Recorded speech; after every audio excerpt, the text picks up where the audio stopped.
I love it, and I just want to start by thanking you all for what you do. And I've been the wife that sits there while he's out on scary calls, and I know exactly what you guys do every day. And now we're the lady that I understand has joined us, so that's awesome. Good for you. Seriously, from the bottom of my heart, thank you. I'm not going to do some fancy spiel. I just want to tell you why I'm running for judge.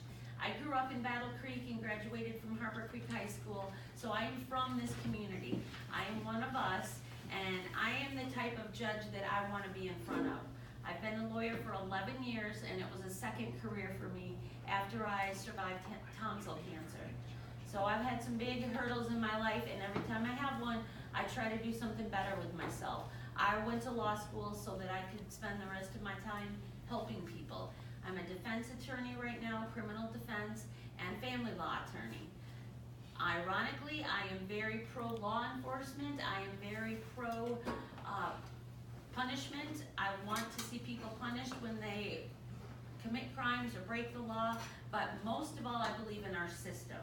And our system was created to protect the rights of the accused.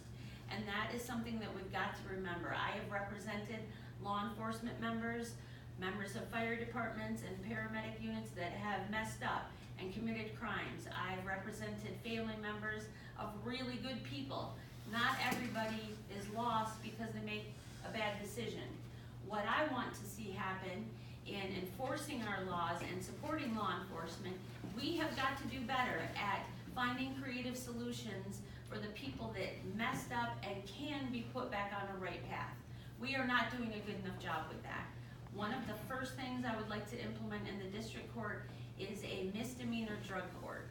The felony level, the circuit court has a drug court for people who have reached that level of crime. You have to have 2 to 3 convictions or actually have committed a felony drug level crime to be able to be into this program that's going to give you intensive help to get you off drugs. Why are we waiting until the 2nd, 3rd, 4th conviction to help these people? We should help people the very first time they get caught up in drugs. This is where society is breaking down faster than we can keep up with. The sobriety court, which is in the district court, was implemented, I think 6 years ago. I was the only volunteer on the planning team for the sobriety court. Everybody else was paid to be there except for me. I volunteered willingly to be the defense attorney, to be the voice, to make sure that this program covered everybody's rights, but would help people who are chronic abusers of alcohol that have had more than one alcohol driving conviction. I volunteered more than 300 hours to get that program up, and then I was the person that went to review all the files with everybody for 2 years. My law office still volunteers on the sobriety court. I know what it takes to get these programs up and running. I know what it takes to make them successful. It takes, first of all, a judge that has the passion to do the extra work. And extra work is the key here. Being a district court judge is a pretty good gig, and anybody in the court system will tell you that. I'm not looking for a pretty good gig. I'm not saying, look at all my accomplishments, I have earned a judge. I haven't earned anything. I need to get in that position and earn it by the work I'm going to do for this community. I'm not full of hot air. It's not my turn. I haven't earned this. I'm going to earn it. And I just want you to really think about the difference between my opponent and myself. My opponent is a wonderful prosecutor, and he's running on his years of prosecution, and he's an excellent prosecutor, and I believe strongly he should stay right where he is. I have a balanced background that's going to look at creative solutions. I haven't heard a single idea to do anything different from my opponent. Not only do I want to do the misdemeanor drug court, I want to do something for human trafficking. Our laws are slowly starting to change for human trafficking, but they're not there yet, and our court system is way far behind. We need people that are going to put the extra work into that. I also want to do a landlord-tenant eviction diversion program. That is a chronic problem in our community. People can't keep up with their rent, they get evicted, then they become the next landlord's problem.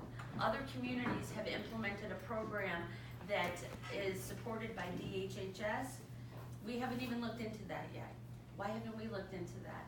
I don't have the ultimate answer, but I know I am going to do the work to find the answer. So those are a little bit of the things that I want to do and why I want to do it. And I just want to thank you for letting me yap at you on a Sunday morning and see if you have any questions. Life care, question. What's your stance on narcotic overdose?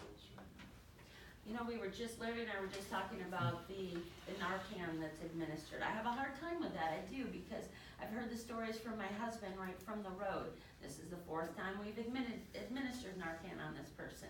That goes back to my misdemeanor drug court idea. Why have we let this person continually be caught up with drugs? We can't just say they're lost. Society's done with them. What are we gonna do with them? Reopen all these prisons and lock them up forever? My stance is we have not found the answer. We are so far behind this drug crisis. What are we doing? So my stance is get to work, people, because we are missing the game. And I know that's kind of a non-answer, but I'm honest that we are not there yet. I guess that you're willing to look at something and try to influence something. When I was a business analyst before I went to law school, my training was business process improvement. And I think it changed my brain. I was trained to look at anything that can be done, from moving paper from here to there to computer systems. It's not good enough. No matter what it is, it's not good enough. You need to do what you can to make it better, and then the next person needs to do. Everything should continually be moving. And that's just how my brain works, and that's what I want to do. The court system is very archaic, and well, that's how we've always done it. And sometimes that's okay, but we are so far behind and so out of the loop in the problems of society right now. I'm not telling you I have the answer, but I'm gonna keep working. Every day, look at, we've gotta do it better. I will never be the person that sits back and says, oh, here we go, it's fine now. It's not fine, it's never gonna be fine. I think our court needs that little bit of influx of, come on folks, let's do something else. Because the court system is slow to change. It's big, it's archaic, but we are hearing ideas from different parts of the state and country every day, programs that people are starting. One of the programs out of Metro Detroit is one judge takes the district court out into community high schools and actually holds the court session like on the auditorium stage, and all the kids come down, and that's their program for the month. And so they actually see, wow, that guy is going to jail, or that lady got this for that crime. It puts them face to face, almost like a mini Scared Straight program, face to face with what's going on and what the consequences could be.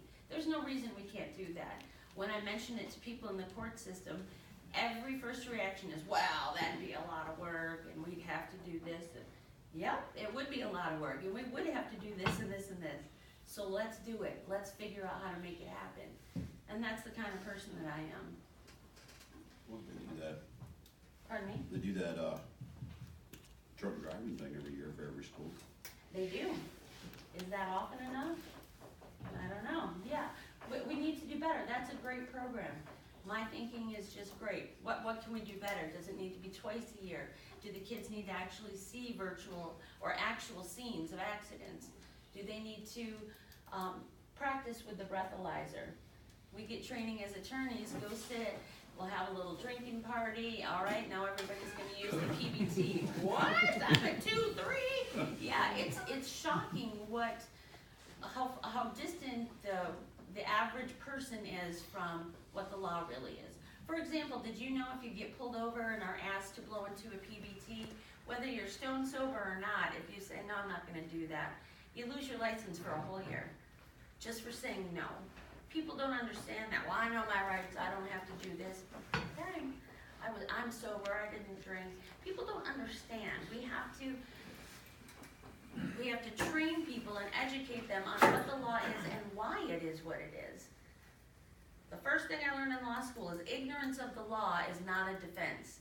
Well, I didn't know that was the law. Too bad for you. That's not a defense. Next. So we've got to educate people more. Why do we have laws? There's the fine line, big difference between government overreach, but laws to maintain a society that we all feel safe in. I think we've lost sight of that as well. I am not a fan of government overreach. The government has a specific role that is bleeding into our lives in areas it doesn't need to be, and then failing us where we need the government to be. We need more people that are willing to say, this isn't working, this is not good enough.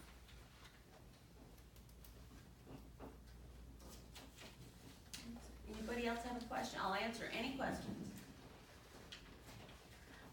Some people wanna know about guns. My husband here is a gun advocate. Our house is full of guns locked up in a giant safe. We are very much in favor of the Second Amendment. We are in favor of personal rights, personal property rights. As a district court judge, those issues don't really come before me, or wouldn't come before me, but our courthouse also has cross-training and cross-privileges for any type of court. So I could literally hear a court in circuit court, or probate court, or family court. I've done trials in every one of our courts, so I would have experience, and our chief judge even said to me one day, if you win, I could put you in front of a jury on day one. You will be ready to hit any one of our courts, and that's important to know too. I will be 51 this month, in case you wonder how old I am. I got a late start with the kid, so I could actually serve the way that our age limits are. I could serve as a judge for up to 24 years, and I do plan to work until I'm 70. Going to law school midlife really puts a financial kink on things. That wasn't a cheap choice, but it's the choice that I made. Once my life got a second chance, I want to dedicate myself to helping our community. Anything else? This is so nice. Thank you for listening to me. I know politics is not fun, and people will see us coming, oh no, politicians, but I'm not really a politician. I'm just a hometown girl that wants to help.